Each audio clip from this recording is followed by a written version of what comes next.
दुसऱ्याच्या मनात काय चाललंय हे कसं ओळखायचं? कधी वाटतं का एखादी व्यक्ती बोलते पण तिच्या मनात काहीतरी वेगळंच चाललेलं असतं? आज आपण बघणार आहोत मनोविज्ञानाच्या मदतीने दुसऱ्याच्या मनाचा अंदाज कसा घेता येतो.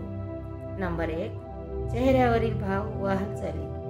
मनातील विचार अनेकदा चेहऱ्यावर उमटतात.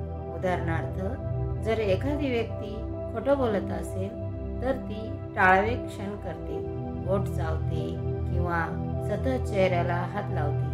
हे संकेत लपविण्याचे असतात. नंबर 2, शब्द व शरीर भाषा यांचा मेळ. आपण काय बोलतो आणि आपल्या देहबोलीतून काय प्रकट होतं हे जुळलं पाहिजे.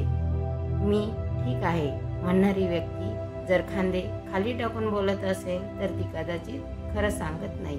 मन खरं बोलतं, शरीर दाखवतं.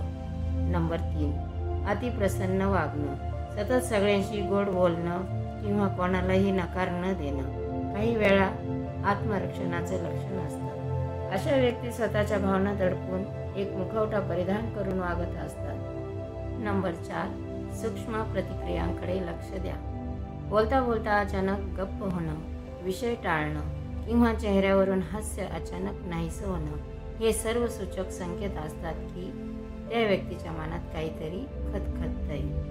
दुसऱ्याच्या मनात डोकावणं म्हणजे एखादी कला आहे जी संयम, निरीक्षण शक्ती आणि समजूतदारपणा यावर आधारित असते. आपल्याला ही माहिती उपयोगी वाटली का? तुमचं मत नक्की कळवा आणि अशाच विचार प्रवृत्त्या करणाऱ्या विषयांसाठी आमच्या सोबत राहा. सबस्क्राईब